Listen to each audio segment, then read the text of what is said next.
Hello, mabuhay! This is Teacher Lourdes, and this is your course, The Teaching Profession. Our lesson 1 is The Teacher as a Person and as a Professional. And in this video, we will tackle the qualities that a good teacher must possess. My references are The Teaching Profession by Celia M. Ilanan, Ph.D., Arthur S. Abulencia, Ph.D., Maria Glenda O. de Lara, Ed.D., and Julieta Sto Tomas-Fulgado, Ph.D., and the book Teaching Profession in the 21st Century by Darwin A. Sarandi, Ed.D., and Michael R. Babao, Ed.D.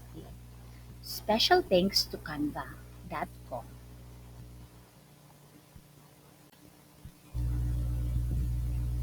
There are two objectives for this lesson. The first one, we will explain the qualities that a good teacher should possess. And the second one, create an acronym using your name which reflects the qualities you want to have as a future teacher. Do you really want to become a teacher? Or is it your parents' choice? Are you influenced by your friends? Or you don't have a choice because of financial constraints? Whatever your reason or situation in enrolling to be educated and trained as a future teacher, it is necessary that you put into heart the qualities which are vital in becoming a good teacher.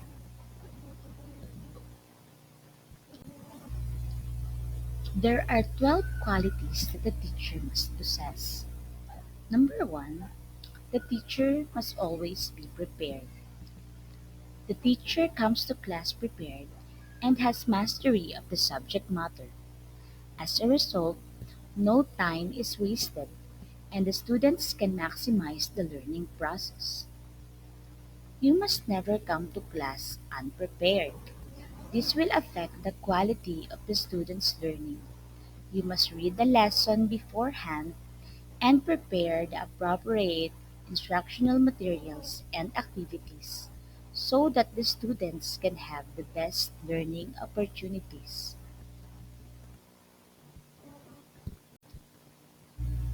Number 2, exudes positivity.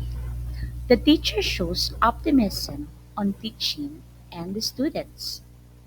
The teacher's disposition and character must exude positivity. Nobody likes a negative atmosphere, and students will probably not enjoy your lesson if you are giving negative vibes. So, be positive and show optimism. Number 3, holds high expectations.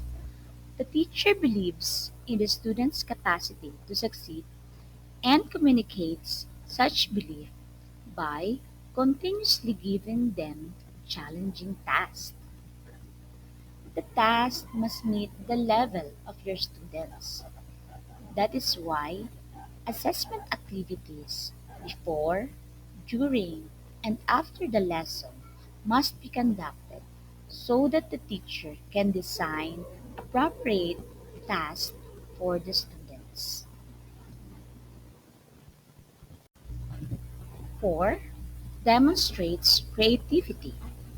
The teacher never runs out of novel ideas in teaching the class.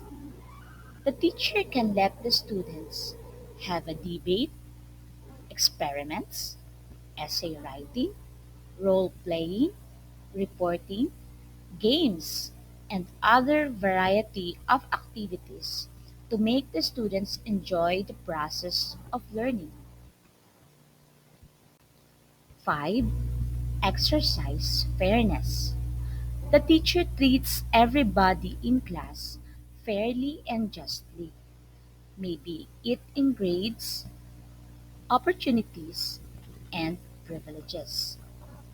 No student wants unjust treatment, so the teacher must always be fair.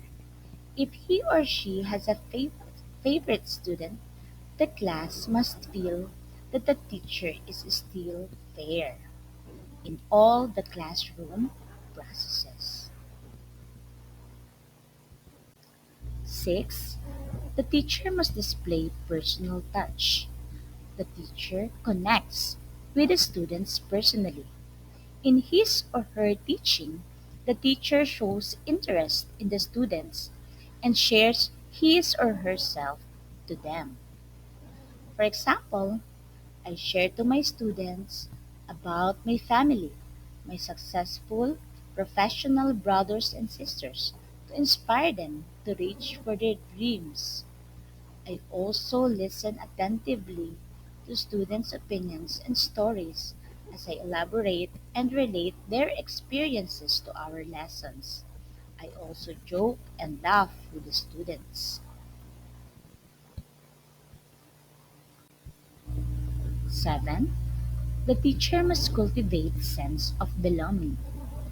The teacher makes students feel welcome and comfortable in their classrooms. As emphasized by Murray and Pianta in 2007, students double their efforts once they like their teachers and perceive them to be caring. Teachers who are concerned and cares for the students are loved and respected.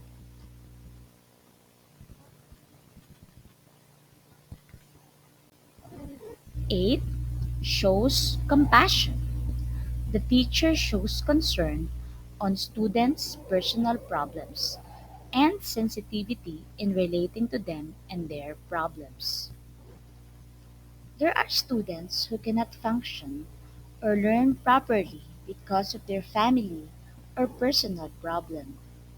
The teacher can give advice to these students and guide them in being strong to face life's challenges. Possesses sense of humor. The teacher makes learning fun and enjoyable. Students will never experience a dull moment in class.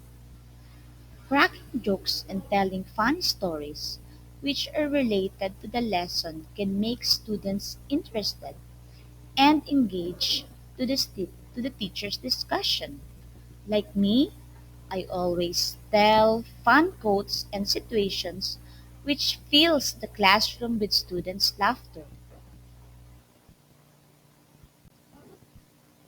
Respects students. The teacher who respects the students receives the same respect in return. He or she is careful not to embarrass students when it comes to their grades or conduct. Respect begets respect. Love begets love. What you give to your students will come back to you.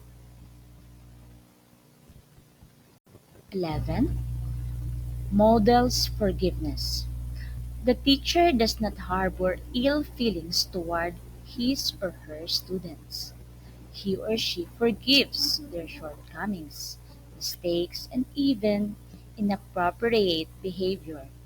The teacher believes in giving his erring students a second chance. Nobody is perfect. Everybody deserves another chance. So the teacher must be able to forgive the mistakes of the students.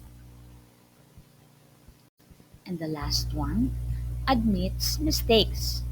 The teacher sees nothing wrong in admitting that he has wronged a student. He or she is willing to apologize and correct the wrongdoing he or she has committed.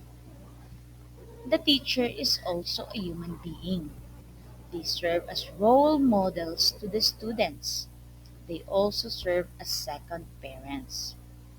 Therefore, teachers must also be able to admit their mistakes if they commit one.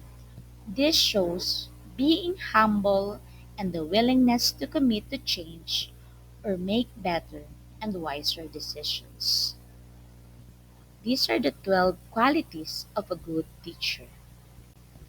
For the student activity, you will create an acronym using your name which reflects the qualities you want to have as a future teacher. For example, I use my name for this activity. L means loving, O outstanding, U understanding, R resourceful, D dedicated, E extraordinary, S science and life teacher. This ends our lesson. Thank you for listening, and I will wait for your submissions in our Google Classroom. Thank you.